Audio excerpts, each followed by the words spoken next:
Well, in the meantime, the President's Chief of Staff, Femi Gbajabiamila, says there is no timeline for the implementation of the Onosanye report. The President's aide stated this on the sidelines of an official visit to the headquarters of the Nigeria Extractive Industries Transparency Initiative in Abuja. While debunking claims that the report is being stalled, Gbajabiamila told journalists that the federal government is putting in place measures to ensure smooth implementation of the report. Right, we'll bring you that report subsequently. And now the Patriots, a group of eminent Nigerians seeking a new people's constitution, has inaugurated an advocacy committee to mobilize Nigerians to support their advocacy. The committee, chaired by Professor Anthony Kila and co-chaired by former Senator of Kaduna, Shehu Sani, is to work towards getting the support of more Nigerians, including the National Assembly, in kickstarting the process of a more democratic constitution that takes care of the interest of every group of Nigerians. Right, let's bring in Professor Anthony Kila, who is the co-chair of the Patriots Advocacy Committee for People's Constitution. Good to see you, Professor Kila. Let's start with this advocacy committee, which you head. What exactly are your terms of reference? What's the task of this committee? Good evening. Good to be here. The task, terms of reference, and vision and operation of the committee is very clear. The idea is mainly to inform, educate, engage, and collect the sensitivity of Nigerians towards the creation of a People's Democratic Constitution. And this is, you know, sort of in deference and in conformity to the spirit and the essence of wanting a People's Democratic Constitution. I say that to mean that if you want a People's Democratic Constitution, people must be involved in the formation of such constitution. And that is what my committee, which is made of very esteemed Nigeria, is prone to achieve. Not just prone, very determined to achieve, actually. Well, you know, that determination is something many Nigerians look forward to. And speaking of Nigerians, they already have their representatives, and now we're having this. What does this speak of the people's representatives at the National Assembly? Well, it says a lot. This is a very historic moment for Nigerians to realize the difference between being a legislator and being a constituent for a constitution. Legislators are there to represent people, to manage the day-to-day affairs of the governance of the day, to say what laws are good for me and what laws are not good for my people or for my constituent. The Constitution is a higher document. The Constitution of a country is the Bible of a religion, is the Quran of a religion, is the corpus of a file of a religion, depending on how you look at it. So it goes beyond that. You know, you need people to manage your daily operations, but you need another set of context and people to manage the ground norm, as Kelsen will call it, the framework within which we operate. The Advocacy Committee, however, is aware and sensitive and responsive to all this. And part of what we're going to be doing is to consult and deliberate with various stakeholders. In a way, we started from the roof, because as you recall, a couple of weeks ago, we were with the President of the Republic of Nigeria, President Bola Ahmed Tinubu, in Abuja, you know, where we had talked with him. Moving on, we shall be talking to the national assemblies, community rulers, leaders, traditional leaders, students, and various sectors of society. The idea is to have a constitution that makes it true that it's a people's constitution.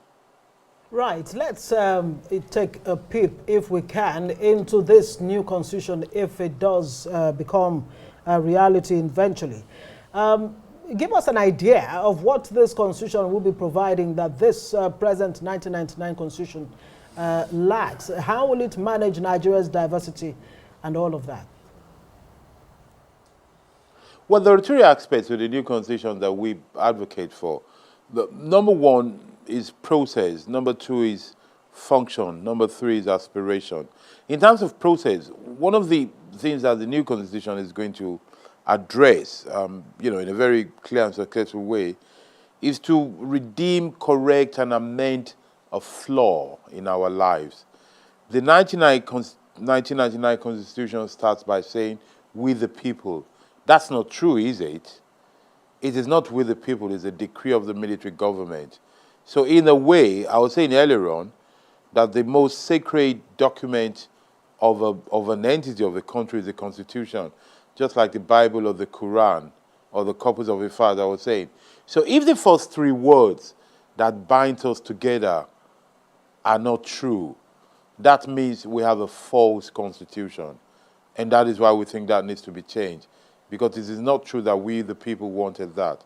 Now, experience has taught us that so far these constitutions has not really helped us, at least not enough. We can do better. Nigeria and Nigerians is like a lion caged in the cage of a dog or a cat. We can do more. We can pounce out. We can achieve more. And some of us believe that part of the problem is this kind of constitution that we have. That is in terms of functionality. Now, in terms of aspiration, and I want viewers to think about what I'm going to say now. Those who study humanity, human beings, social system, and I invite viewers to think about it, will realize very easily that a reset, a new year, a new month, a new week, a new class if you're a student, a new academic year, a new school, is something that gives you the ginger that boosts you to reset your life. A new constitution gives Nigerians the opportunity to reframe everything and to start afresh. To start afresh, knowing very well the errors of the past, the constraints of the past, and indeed, aspirations of the future. So what we're offering Nigerians is a fresh start that can take us beyond where we are at the moment. Well, Dr. Kila, the issue here, does it have to do with a people's constitution? In any case, some have argued that the military were not the military of Ghana, but the military of Nigeria is still part of Nigerians. And again, on one hand, we're running away from what we call anti-people constitution. On the other hand, we're ditching a national anthem that was composed by a Nigerian wholeheartedly to something, that was co-written by someone foreign. So are we shifting this whole conversation based on convenience? When it suits us, we talk about we need a people's constitution. Is it about the constitution or about how we treat the constitution? Well, I think it's a bit about both. So I see where you're coming from, Suleiman. I understand you. So let me take you beyond where you're talking about. There are some people who argue that the problem of Nigeria is not the constitution, but the people. And of course, when they say people, they actually mean leadership, But the short word is people.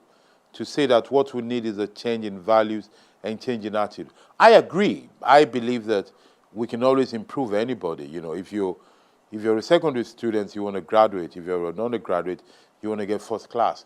There's always room for improvement in our life. But there is something I want to call attention of our viewers to. And that is the fact that these same Nigerians that we say that the problem is not the constitution or the law, but the people, these same people, when they go to other countries, they actually behave well. They respect the queue, they arrive on time, and they respect the law. You know why? Because there's a system in place. Man is a fruit of talent, man is a fruit of aspiration, man is a fruit of character.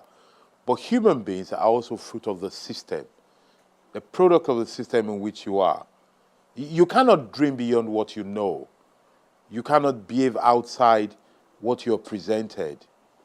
And that tells you that a lot of our malaise is a product of a system that is not fit for purpose.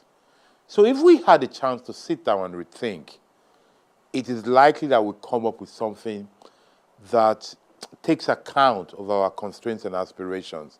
So far, we've wasted so much of our time, so much of our life, I dare say, trying to create a Nigeria, a Nigerianness that is not necessary. Nigeria is a country that is diverse, it's plural, it's a union of nations.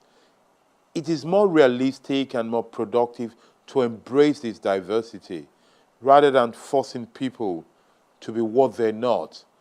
We have, used decades, over 60 years, of trying to force people to forget that they are Urhobo, they are Yoruba, they are Hausa, they are Igbo, they're different kind of things, trying to make them Nigerian.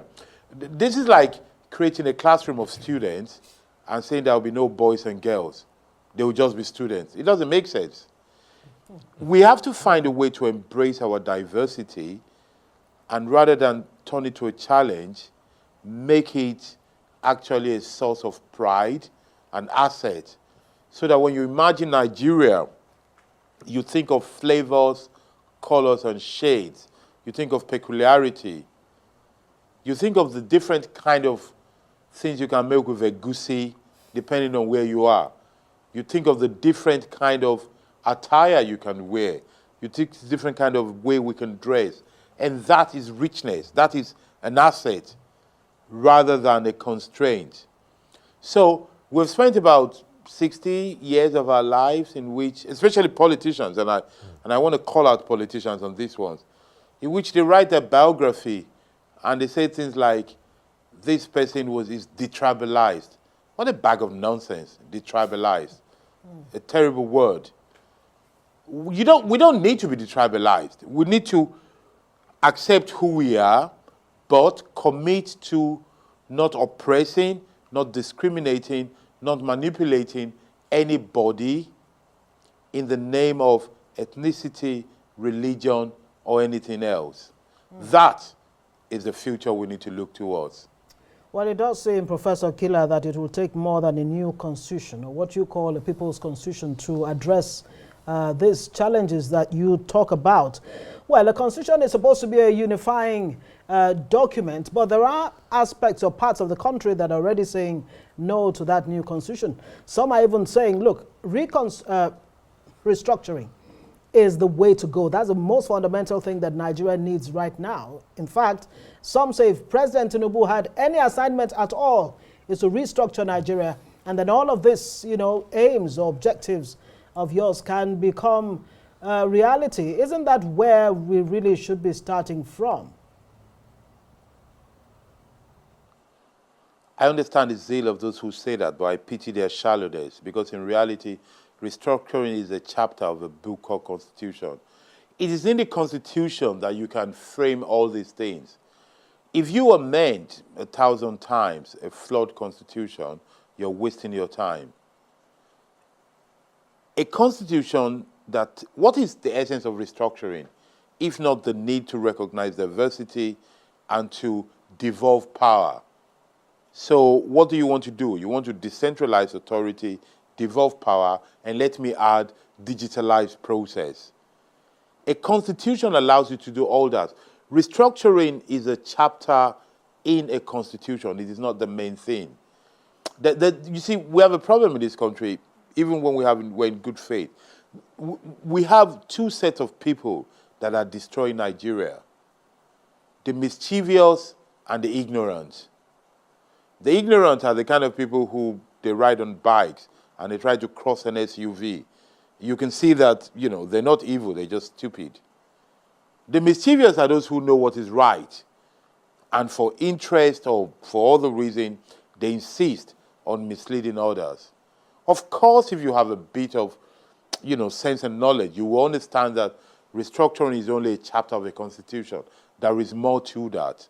And a constitution, when I say it, I want people to be very clear, two things need to be said. The Patriots are not looking to start as if we're the first people to walk on the earth. The advocacy committee which I have the honor and privilege of chairing, will make it clear to the world that we're going to recognize, accept, study, and adopt what has been done before us. 2014 Confab, 1963 Constitution, and other similar kind of document. We're going to take that, summarize them, amend it, and update it with the realities of today. I tell you something. Reality of today is an aspiration of the future. I argue that if you ask Nigerians of today to tell you about perhaps the NYSC, they'll probably change the way it is formatted. Either scrap it totally and make it optional. That is holding on to reality of today. And I also believe that it is important that we understand very fully that a constitution does not have to be very long the way other constitutions, especially the 1999 constitution is. It has to be a very short document that talks about principle that everybody can understand and almost recite, so that the day after we have a new constitution, which is a reset for us, people will look at anybody violating that constitution, be it a president, governor, a policeman, or just anybody, and say, no, this is not what we agreed. I invite our viewers to think of the possibility of resetting a lot of things and to leave the battle of today, this partisan who's in charge, who did this, and think of a better, higher future for Nigeria. Right. Professor Anthony Kila, we see how that pans out in the days ahead. Always a delight speaking with you here on News Night.